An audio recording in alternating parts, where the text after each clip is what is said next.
ಇದೆಲ್ಲ ಆಯಿತು. ಈಗ ನಿಮ್ಮ ಡೇ ರೊಟೀನು ನಮ್ಗೆಲ್ರಿಗೂ ಗೊತ್ತೇ ಇದೆ. ಆ್ಯಸ್ ಯೂಶುವಲ್ ಸೋಷಿಯಲ್ ಮೀಡಿಯಾನಲ್ಲಿ ನೀವು ಶೇರ್ ಮಾಡ್ತಾನೆ ಇರ್ತೀರಾ. ಬಟ್ ಸ್ಟಿಲ್ ನಂಗೊಂದು ಕ್ಯೂರಿಯಾಸಿಟಿ ಇದೆ. ನಿಮ್ಗೆ ಯಾವತ್ತೂ ಏನು ತಿನ್ನಬೇಕು ಅಂತ ಅನ್ಸೋದೇ ಇಲ್ವಾ? I eat everything. ಇಲ್ಲ, ಈಗ ಯಾವುದೋ ಒಂದು ಐಸ್ ಕ್ರೀಮ್ ಅಪ್ಪ ಐ ತಿಂತೀರಾ? ಆಫ್ ಕೋರ್ಸ್, ಇರೋದು ಒಂದು life, I will not stop eating. But ನಂದು ಒಂದು ಸೀಕ್ರೆಟ್ ಇದೆ. ನನ್ನ ಸೀಕ್ರೆಟ್ ಆಯ್ತಾ, ಜನರಲ್ ಸೀಕ್ರೆಟ್ ಬಗ್ಗೆ ಮಾತಾಡಿದ್ರೆ ನನ್ನ ಸೀಕ್ರೆಟ್ ಏನಂದ್ರೆ 80-20. ಓಕೆ, ವಾಟ್ ಇಸ್ 80-20 ಅಂದ್ರೆ ಒಂದು ದಿವಸಕ್ಕೆ ಅಟ್ಲೀಸ್ಟ್ 80% ನಾನು ಹೆಲ್ತಿ ಆಗಿರೋದಕ್ಕೆ, ನನ್ನ ಶುಗರ್ಸ್ ಕಂಟ್ರೋಲಲ್ಲಿ ಇರೋದಕ್ಕೆ, ನನಗೆ ಆಂಟಿ ಏಜಿಂಗ್ ಇರ್ಬೋದು, ಈಗ ಐ ಆಮ್ 56-57, ನನ್ನ ದೇಹಕ್ಕೆ ಸಪೋರ್ಟ್ ಮಾಡುವಂಥದ್ದು 80% ತಗೋತೀನಿ. In 20% let us say I love an ice cream. ನಾನು ಒಂದು ದೊಡ್ಡ ಬೌಲ್ ಐಸ್ ಕ್ರೀಮ್ ತಗೊಳ್ಳಲ್ಲ, ಐ ವಿಲ್ ಟೇಕ್ 2 ಸ್ಪೂನ್ಸ್, ನೆಮ್ಮದಿಗೆ ಎಂಜಾಯ್ ಮಾಡ್ತೀನಿ. ಯಾವುದನ್ನು ನಾನು ನಿಲ್ಲಿಸಲ್ಲ, because I don't believe in that. ಈಗ ಇದು ಕರೆಕ್ಟು ನೀವು ಹೇಳ್ತಿರೋದು. ನಿಮ್ಮ ಕ್ರೇವಿಂಗ್ಸ್ನು ನೀವು ಫುಲ್ಫಿಲ್ ಮಾಡ್ಕೋತೀರಾ ಮತ್ತು ಪೋರ್ಷನ್ ಕಡಿಮೆ ಮಾಡ್ತೀರಾ. ಈಗ ನನಗೆ ನೀವು ತುಂಬ ಅರ್ಲಿ ಸ್ಟೇಜಲ್ಲಿ ನಿಮಗೆ ಶುಗರ್ ಇದಾಯಿತು ಅಂತ ಹೇಳಿದ್ರಿ. ಶುಗರ್ ಬಂದಾಗ ಹೆಂಗೆ ರಿಯಾಕ್ಟ್ ಮಾಡಿದ್ರಿ? ಹೆಂಗೆ ಅದನ್ನು ನಿಮ್ಮ ಲೈಫ್ ಸ್ಟೈಲ್ನ ಹೆಂಗೆ ಚೇಂಜ್ ಮಾಡ್ಕೊಂಡ್ರಿ? ಆ ಪ್ರೋಸೆಸ್ ಹೆಂಗಾಯಿತು ಅಂತ? ಏನು ಗೊತ್ತಾ Panchali, I was just 24 years when I was diagnosed as a diabetic. So I think like I've been talking about it. ಹೇಗೆ ಯತಿರಾಜ್ ನನ್ನ ಎರಡನೇ ಮಗ was just 2 years old, symptoms ಇರಲಿಲ್ಲ. ಸೊ ಡಯಾಬಿಟಿಕ್ ಅಂತ ಡಯಾಗ್ನೋಸ್ ಆದಂಥ ಒಂದು ದಿಸ್ ಇಸ್ ಆಲ್ಮೋಸ್ಟ್ 31-32 ವರ್ಷಗಳ ಹಿಂದೆ. ಸೊ ಅವಾಗಾದಂಥ ನೀವು ಯಾಕೆ ಶುಗರ್ ಟೆಸ್ಟ್ ಮಾಡಿಸಿದ್ದು? ಹೆಂಗೆ ಗೊತ್ತಾಯಿಲ್ಲ? ಜನರಲ್ ಆಗಿ ಡಾಕ್ಟರ್ ಹತ್ರ ಹೋದಾಗ ಒಂದು ಬೇಸ್ ಲೈನ್ ಟೆಸ್ಟ್ ಮಾಡಿದಾಗ ಐ ಡಿಂಟ್ ಗೋ ಟು ಐಡಿಯಾನೇ ಇಲ್ವೇ, ಏನು ಸಿಂಟಮ್ ಇಲ್ಲ. ಸೊ ಸ್ಟಾರ್ಟಿಂಗ್ ಒಂದು ನಾ ಯಾವಾಗಲೂ ಹೇಳೋದೇನು ಅಂದರೆ, ನಾವೊಂದು ಪ್ಲ್ಯಾನ್ ಹಾಕ್ಕೊಂಡಿರ್ತೀವಿ ಜೀವನದಲ್ಲಿ ಹಿಂಗೆ ಇರಬೇಕು ಅಂತ. ಆ ದೇವ್ರ ಪ್ಲ್ಯಾನ್ ಏನಿದೆ ಗೊತ್ತಿಲ್ಲ. ನಾನು 1994 ಡಯಾಬಿಟಿಕ್ ಆಗಿದ್ದಕ್ಕೆ ಇಷ್ಟು ದೊಡ್ಡ ಜೀವನದ ಪಯಣ ಇವತ್ತು ನಾನು ನೀನು ಕೂತ್ಕೊಂಡು ಮಾತಾಡ್ತಾ ಇದ್ದೀನಿ. ಹೌದು ಹೌದು. ನನ್ನ ಒಂದು ಟೈಪ್ 2 ಡಯಾಬಿಟೀಸ್ನ ಹೇಗೆ ನಿಯಂತ್ರಣ ಮಾಡ್ಕೋಬೇಕು, ಕಂಟ್ರೋಲಲ್ಲಿ ಇಟ್ಕೋಬೇಕು ಅಂತ ನಾನೇನು ಸುಮಾರು 3 ದಶಕದಿಂದ 3 ಡೆಕೇಡ್ಸಿಂದ ಕಲ್ತ್ಕೊಂಡ್ಬಂದಿದ್ದೀನೋ, ಇವತ್ತು ಪ್ರತಿ ಒಂದು ಪಾಯಿಂಟರೇ ನಾನು ಎಲ್ಲರ ಹತ್ರ ಹಂಚ್ಕೊಳ್ಳೋದು. ಯಾಕಂದರೆ I am so proud to say, ಏನು ನಾನು ಇನ್ಸುಲಿನಲ್ಲಿ 5 ವರ್ಷ ಇದ್ನೋ, 19 years ಟ್ಯಾಬ್ಲೆಟ್ಸ್, 5 years ಇನ್ಸುಲಿನಲ್ಲಿದ್ದೆ. ಅದಾದ ನಂತರ ಥ್ರೂ ಡಯಟರಿ ಚೇಂಜಸ್, CGM, ಇದು ನಾನೇನು ಹಾಕಿದ್ದೀನೋ, all this guided me. And out of insulin bare minimum ಮಾತ್ರೆಯಲ್ಲಿ ಇವತ್ತು ನಾನು ಬ್ಲಡ್ ಟೆಸ್ಟ್ ಮಾಡಬೇಕಂದ್ರೆ ಎಷ್ಟು ಧೈರ್ಯವಾಗಿ ಚೆಕ್ ಅಂತೀನಿ. ಈ ಒಂದು ಆತ್ಮವಿಶ್ವಾಸ 24ರಲ್ಲಿಲ್ಲ, 57ರಲ್ಲಿದೆ ಅಂದರೆ ಇದಕ್ಕೆ ಕಾರಣ ಡೆಡಿಕೇಶನ್, ಡಿಸಿಪ್ಲಿನ್, ಒಂದಷ್ಟು ಜಿಪ್ಪಿಂಗ್ ಆಫ್ ದ ಬಾಯ್. ಒಂದು ಬ್ಯೂಟಿಫುಲ್ ಇಂಗ್ಲಿಷ್ ಲೈನ್ ಇದೆ, a moment on the lips, for ever on your hips ಅಂತ. ಒಂದು ಕ್ಷಣ ನಾವೇನು ಊಟ ಮಾಡ್ತೀವೋ, ಈಗ ಲೆಟಸೇ ಜಾಮೂನ್ ಸಕ್ಕತ್ತಿದೆ, ಸುಮ್ಮನೆ ಹೆಂಗೆ ಹಾಕೋತೀವಿ 250-300 ಕ್ಯಾಲರಿ, ಅದು ಪರ್ಮನೆಂಟಾಗಿ ಎಲ್ಲಿರುತ್ತೆ? ಹೊಟ್ಟೆ ಭಾಗದಲ್ಲಿ. ಸೊ ಊಟ ಬಿಡಬೇಕು ಅನ್ನೋದಿಲ್ಲ. ನಾವು ಆದಷ್ಟು ಎಷ್ಟೇ ವಯಸ್ಸಾದರೂ ನಮ್ಮ ಕೆಲಸ ಮಾಡ್ಕೊಳ್ಳೋಷ್ಟು ಆರೋಗ್ಯ ಬೇಕು ಅಂದರೆ ಒಂದಷ್ಟು ನಿಷ್ಠೆಯಿಂದ ನಾವೇನು ಮಾಡಬೇಕು ಮಾಡ್ಬೋದು. ಆ್ಯಂಡ್ ಲಾಸ್ಟಲ್ಲಿ ವೈಂಡಿಂಗ್ ಅಪ್, ಒಂದು ನಮ್ಮ ಅಜ್ಜಿ ಅವ್ರು ಏನು ಮಾಡ್ತಾಯಿದ್ರು ಅದನ್ನು ಶೇರ್ ಮಾಡ್ತೀನಿ. It is such a beautiful philosophy of life. ಅಂದರೆ ಈಗ ಅಜ್ಜಿ ಬಂದು ನಾನ್ ವೆಜ್, ನಮ್ಮ ಮನೇಲಿ ನಾನ್ ವೆಜ್ ಊಟ ಮಾಡೋರು. So we had particular days ಅಜ್ಜಿ ನಾನ್ ವೆಜ್ ಊಟ ಮಾಡಲ್ಲ, ಮನೆಗೆ ತರಲ್ಲ.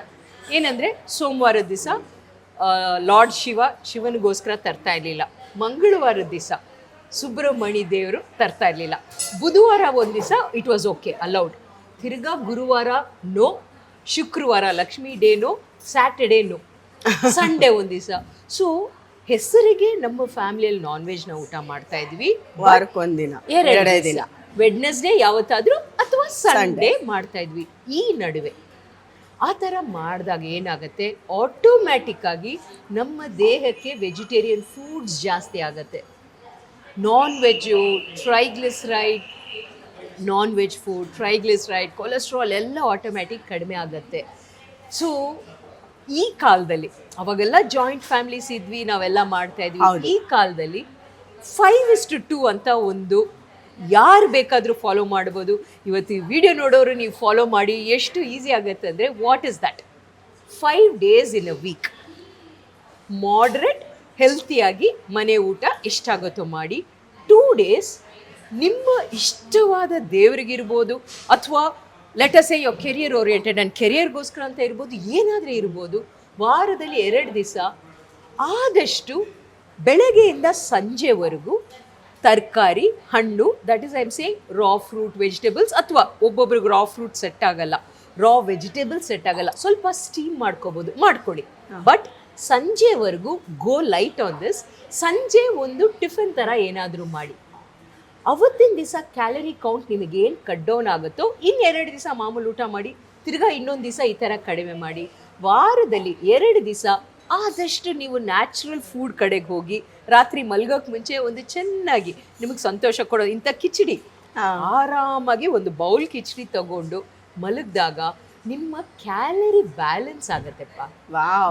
ದೊಡ್ಡದು ಅಲ್ಲ, ಸ್ಮಾಲ್ ಥಿಂಗ್ಸ್ ಟ್ರೈ ಮಾಡಿ. ನನ್ನ ಪ್ರಿನ್ಸಿಪಲ್ 80-20. ಒಂದು ದಿವಸಕ್ಕೆ 80 ಐಟಮ್ಸ್ ನಿಮ್ಮ ಬಾಡಿಗೆ ಸೂಟ್ ಆಗೋದು, 20% ಸ್ವಲ್ಪ ಆಚೆ ಈಚೆ. ಅಥವಾ ನಮ್ಮ ಅಜ್ಜಿ ಅವ್ರು ಮಾಡ್ತಾ ಇದ್ದಿದ್ದು, ಆ ದೇವ್ರು ಈ ದೇವ್ರು ಅಂತೆಲ್ಲ ಹೇಳಿ ದಿವಸ. ಆ್ಯಂಡ್ 3ನೇದು 5 ದಿವಸ ಈಟ್ ಲಿಟಲ್ ಥಿಂಗ್. ಆ್ಯಂಡ್ ತುಂಬ ಸಾಫ್ಟ್ವೇರ್ ಪ್ರೊಫೆಷನಲ್ಸ್ ಮಾಡುವಂಥ major mistake, Monday to Friday super diet ಮಾಡ್ತಾರೆ. ಫ್ರೈಡೇ ಸಾಯಂಕಾಲ ಸಂಡೇವರೆಗೂ ನೀವೇನ್ ಡಯಟ್ ಡೆಫಿಸಿಟ್ ಮಾಡ್ಕೊಂಡಿದ್ದೀರಾ ಎಲ್ಲ ಸ್ಮ್ಯಾಶ್ ಆಗುತ್ತೆ. So don't go to do that. Smart ಆಗಿ ಚೀಟ್ ಮಾಡಿ ಇನ್ ಫುಡ್. ಒಂದು ಸ್ನ್ಯಾಕ್ ಅಲ್ಲಿ ಚೀಟ್ ಮಾಡಿ. 2 ಸ್ಪೂನ್ ಐಸ್ ಕ್ರೀಮ್ ತಿಂತಾರಲ್ಲ ಹಂಗೆ. That's it. ಸಿಂಪಲ್ ಅಲ್ವಾ? ಟ್ರೈ ಮಾಡ್ಬೋದಲ್ವಾ? ಮಾಡ್ಬೋದು. Very nice. ನಮ್ಗೆ ಒಂದು ಎಪಿಸೋಡ್ ಎಲ್ಲ ಸಾಕಾಗಲ್ಲ. ನೀವು ಯಾವಾಗ ಸಿಗ್ತೀರಾ ಮತ್ತೆ? Thank you so much. ಇಷ್ಟೊತ್ತು ಆ್ಯಕ್ಚುಲಿ ನೀವು ಎಷ್ಟು ಬ್ಯುಸಿ ಇದ್ದೀರಾ ಅಂತ ನಂಗೆ ಚೆನ್ನಾಗಿ ಗೊತ್ತು. ನಾನು ಯಾವಾಗ ಏನೇ ಆಗಲಿ ಅವ್ರಿಗೆ ಒಂದು ವಾಯ್ಸ್ ನೋಟ್ ಕಳಿಸೋದು, ಯಾಕಂದರೆ ಅಷ್ಟು ಬ್ಯುಸಿ ಇರ್ತಾರೆ, ಮಾತಾಡೋಕೆ ಆಗದೆ ಇರೋ ಅಷ್ಟು ಬ್ಯುಸಿ ಇರ್ತಾರೆ. ಬಟ್ ಪ್ರತಿ ವಾಯ್ಸ್ ನೋಟಿಗೂ ನಾನು ಟೈಮ್ ಸಿಕ್ಕಿದ್ರೆ I will reply. That is my thing. Reply ಮಾಡ್ತಾರೆ. And the second thing is punctuality. Correct. ಒಂದು ಮಿನಿಟ್ ಆಚೆ ಈಚೆ ಮಾಡಲ್ಲ. ಅದಕ್ಕೆ ನಾನು ಹೇಳಿದ್ದು, ನನ್ಗೆ ಇನ್ನೊಂದಷ್ಟು ಟೈಮ್ ನೀವು ಬೇಕು ನನಗೆ. ಸೊ ಈಗ ಆನ್ ಸ್ಕ್ರೀನ್ ಕಮಿಟ್ಮೆಂಟ್ ಪ್ರಾಮಿಸ್ ಮಾಡಿದ್ರೆ ಮಾತ್ರ ನಾನು ಬಿಟ್ಕೊಡ್ತೀನಿ, ಇಲ್ಲಾಂದ್ರೆ ಬಿಟ್ಕೊಡಲ್ಲ. ಸ್ಮಾರ್ಟ್ ಪಂಚಾಲಿ. Thank you. ಇದು ಇಲ್ಲಿ ನಮ್ ವೈಟ್ ಕ್ಯಾಮರಾಗೆ ಕೊಡಿ, ಇಲ್ಲಿ ಕೈ ನೋಡಿ. ಇದು ನಿಮಗ್ ನಾನು ಪ್ರಾಮಿಸ್ ಮಾಡಿಸ್ತಾ ಇದ್ದೀನಿ. ವೆರಿ ಶಾರ್ಪ್ ಆಯ್ತಾ ಪಾಂಚಾಲಿ ತರ. ಸುಮ್ನೆ ಅವ್ರು ನೋಡಕ್ ಹಂಗಿರೋದು. She is such a smart person. ಅಂದ್ರೆ ಇದು ಆನ್ ಸ್ಕ್ರೀನ್ ಕಮಿಟ್ಮೆಂಟ್. ಮೇಡಮ್ ನನಗೆ ಮತ್ತೆ ಸಿಗ್ತಾರೆ. ನಮ್ಮ ರಾಯರ ಆಶೀರ್ವಾದ ಇದೆ, ನಮ್ಗೆ ಸಿಗ್ತಾರೆ. ಸೊ ಸಿಗಿ ಮತ್ತೆ ಯಾವಾಗ್ಲೂ ಹಿಂಗೆ ಖುಷಿಯಾಗಿರಿ. ಯಾಕಂದ್ರೆ ನಿಮ್ಮಿಂದ ನನಗೆ ಮತ್ತೆ ನಮ್ಮ ವೀಕ್ಷಕರಿಗೆ ಒಂದಷ್ಟು ಹೆಲ್ಪ್ಫುಲ್, ಇನ್ನಷ್ಟು ಒಂದು ಕಂತ ಇದೆ ನನ್ನ ಹತ್ರ ಡೌಟ್ಸ್. ಅದೆಲ್ಲ ಕೇಳಕ್ಕೆ ನೀವು ಬೇಕು. ಖಂಡಿತ ಸಿಗ್ತೀರಲ್ಲ? ಭರವಸೆ ಮೇಲೆ ಸ್ವಾರ್ಥದಿಂದ ಬಿಟ್ಕೊಡ್ತಾ ಇದ್ದೀನಿ. ಸಿಕ್ಕಬಾರ್ದಲ್ಲ, ಏನಿಲ್ಲ. ಇವ್ರ ಮನೆನೂ ಗೊತ್ತು, ಆಫೀಸು ಗೊತ್ತು, ಹೋಗಿ ಉಪವಾಸ ಕುತ್ಕೊಂಡ್ಬಿಡೋದೆ. ಇವಾಗ ಸಿಗ್ತೀರಾ? ಇಲ್ಲ, ನಾನು ಇಲ್ಲೇ ಉಪವಾಸ ದಣಿ ಕುತ್ಕೊಳ್ಳ ಅಂತ. ಪಾಪ ಅವ್ರು ಯಾವತ್ತೂ ಅಷ್ಟೆಲ್ಲ ನನಗೆ ಕಷ್ಟ ಕೊಟ್ಟಿಲ್ಲ. ಒಂದ್ ಸ್ವಲ್ಪ ಆಚೆ ಈಚೆ ಆಗ್ಬೋದು, ಬಟ್ ಸಿಗ್ತಾರೆ. Such A lovely lady. So ಇದು ಡಯಟ್ ಬಗ್ಗೆನೇ ಇವತ್ತು ನಾನೊಂದು ಸ್ಪೆಷಲ್ ಎಪಿಸೋಡ್ ಮಾಡಿದ್ದು. ಯಾಕಂದರೆ ಮೇಡಮಿಂದ ಒಂದಷ್ಟು ಜನಕ್ಕೆ ಬರೀ ಜಗ್ಗೇಶ್ ಅವ್ರ ಮಿಸ್ಸಸ್ಸು ಅನ್ನೋದೇ ತಲೆಯಲ್ಲಿರುತ್ತೆ, ಈಗ್ಲೂ ಇದೆ. ಆದರೆ ಅವ್ರಿಗೆ ಎಷ್ಟು ಅವರು ಸರ್ಟಿಫಿಕೇಟ್ ಕೋರ್ಸ್ ಮಾಡಿದ್ದಾರೆ ಡಯಟಿಷಿಯನ್ ಅಂತ ಅನ್ಸ್ಕೊಳ್ಳೋಕ್ಕೆ ಸುಮ್ಮನೆ ಏನಾಗಿಲ್ಲ ಅವರು. ಆ್ಯಂಡ್ ಅದ್ರ ಜೊತೆಗೆ ಎಷ್ಟು ಜನಕ್ಕೆ ಮೆಂಟಲಿ ಹೀಲ್ ಮಾಡ್ತಾ ಇದ್ದಾರೆ ಅನ್ನೋದು ನೀವು ಅವರ ಕಂಪನಿಯ ಒಂದು ಸುತ್ತ ಹಾಕಿದ್ರೆ ನಿಮ್ಗೆ ಗೊತ್ತಾಗುತ್ತೆ. ಆಲ್ಮೋಸ್ಟ್ 8 years ಆಯ್ತಪ್ಪ. ಹೌದು, ಶುರುವಾಗಿ. ಈವನ್ ಜಡ್ಜಿಂದ ಹಿಡಿದು ಕೋರ್ಟಲ್ಲಿ ಜಡ್ಜ್ ಕೂಡ ಅಪ್ರಿಷಿಯೇಟ್ ಮಾಡಿದ್ದಾರೆ ಮೇಡಮ್ ಕೆಲಸಗಳಿಗೆ. ಅಂದರೆ ಸಮಾಜಮುಖಿ ಕೆಲಸಗಳನ್ನ ಅಷ್ಟು ಮಾಡ್ತಾ ಇದ್ದಾರೆ. ಇಷ್ಟೊಂದು ಜನಕ್ಕೆ ಈ ವಿಷಯಗಳು ಗೊತ್ತಿಲ್ಲ. ಆ ಗೊತ್ತಿಲ್ಲದೆ ಇರೋದನ್ನು ಗೊತ್ತು ಮಾಡಿಸ್ಬೇಕು ಅನ್ನೋದು ನನ್ನ ಆಸೆ. ಯಾಕಂದರೆ ಮೇಲ್ನೋಟಕ್ಕೆ ನೀವೇನೋ ಕಮೆಂಟ್ಗಳನ್ನ ಹಾಕ್ಬಿಡ್ತೀರಾ, ಬಟ್ ಅದೆಲ್ಲ ವಿಷಯ, ಅದು ಒಳಗಡೆ ತುಂಬ ಇರುತ್ತೆ. ನೀವು ಯಾರು ಅದನ್ನು ನೋಡೋಷ್ಟು ನಿಮಗೆ ಟೈಮು ಇರಲ್ಲ, ವ್ಯವಧಾನವೂ ಇರಲ್ಲ. ಏನೂ ನೋಡದೆ ಕಮೆಂಟ್ ಮಾಡಿ ಬಿಡೋ ಅಂಥವ್ರಿಗೆ ನಾನು ಇವತ್ತು ಹೇಳಿದ್ದಷ್ಟೇ. ಸೊ ಇಂಥದ್ದೆಲ್ಲ ವಿಷಯಗಳನ್ನ ನಿಮಗೆ ಮತ್ತಷ್ಟು ತಲುಪಿಸೋದು ಬಾಕಿ ಇದೆ. ಇದು ಈ ಎಪಿಸೋಡಿನ ಮುಕ್ತಾಯ ಅಷ್ಟೇ. ಮುಂದುವರಿದ ಭಾಗ ಮತ್ತೆ ಸಿಗ್ತೀವಿ. ಸೊ ಎಲ್ರಿಗೂ ಹೆಲ್ಪ್ಫುಲ್ ಆಗಿರುತ್ತೆ ಈ ಎಪಿಸೋಡ್ ಅಂತ ನಾನು ಭಾವಿಸ್ತೀನಿ. ಈ ಗ್ರೀನ್ ಪಾತ್ ರೆಸ್ಟೋರೆಂಟು ಊಟ, ಆ್ಯಂಬಿಯನ್ಸು ಮತ್ತು ಪಾಸಿಟಿವ್ ವೈಬು ಎಲ್ಲ ಇಷ್ಟ ಆಯಿತು ಮೇಡಮ್. ಥ್ಯಾಂಕ್ ಯು, ಇಷ್ಟು ಒಳ್ಳೆ ಪ್ಲೇಸಿಗೆ ನನ್ನ ಕರ್ಕೊಂಡ್ಬಂದಿದ್ದಕ್ಕೆ. ಸೊ ಈ ಎಪಿಸೋಡ್ನ ಇಲ್ಲಿಗೆ ಮುಗಿಸ್ಲಾ ಅಂದರೆ ಹೇಳ್ತಿದ್ದೀನಲ್ಲ, ಇದು ಎಪಿಸೋಡ್ ಮುಕ್ತಾಯ, ನನಗೆ ಮತ್ತೆ ಸಿಗ್ತಾರೆ ಅವರು. ಸೊ ಸಿಕ್ಕಲಿಲ್ಲ ಅಂದರೆ ಅಯ್ಯೋ ನಾನು ಅಷ್ಟೇ. ಸೊ ಎನಿವೇಸ್, ಎಲ್ರೂ ಖುಷಿಯಾಗಿರಿ, ಹೊಟ್ಟೆ ತುಂಬ ಊಟ ಮಾಡಿ, ಆದರೆ ಒಳ್ಳೇದನ್ನು ಊಟ ಮಾಡಿ. ಆ್ಯಂಡ್ ಅವ್ರು ಸಣ್ಣ ಸಣ್ಣ ಟಿಪ್ಸ್ ಕೊಟ್ಟಿದ್ದಾರೆ, ಅದನ್ನು ಫಾಲೋ ಮಾಡಿ, ನಿಮಗೆ ವ್ಯತ್ಯಾಸಗಳು ಕಾಣಿಸುತ್ತೆ. ನೋಡ್ತೀರಲ್ಲ, ಎಲ್ಲ ಟ್ರೈ ಮಾಡ್ತೀರಲ್ಲ, ವೆಯ್ಟ್ ಮಿಷಿನ್ ಮೇಲೆ ಅಗಗ್ಲ ಹೋಗಿ ನಿಂತ್ಕೊಂಬೇಡಿ ಆಯಿತಾ. ಅವಾಗವಾಗೇ ಹೋಗೋಂತ್ರಿ, ಒಂದು ತಿಂಗ್ಳಿಗೆ ಒಂದ್ಸತಿ ನೋಡ್ಕೊಂಡ್ರೆ ಸಾಕು. ಎನಿವೇಸ್, ನಾನಿವಾಗ ಇನ್ನೂ ಊಟ ಬಾಕಿ ಇದೆ ನಂದು ಮಾಡೋದು. ಮೇಡಮ್ ನೋಡಿ ಎಲ್ಲ ಗ್ರಾಮ್ ಗಟ್ಟಲೆ ತಿಂದು ಮುಗಿಸಿದ್ರು, ನಾವೆಲ್ಲ KG ಗಟ್ಟಲೆ ಲೆಕ್ಕ. ಸೊ ಹಂಗಾಗಿ ತಿನ್ನಬೇಕು ನಾನು. ಸೊ ನಾನು ತಿಂತೀನಿ, ನೀವು ಹೋಗಿ ಬನ್ನಿ. Take care.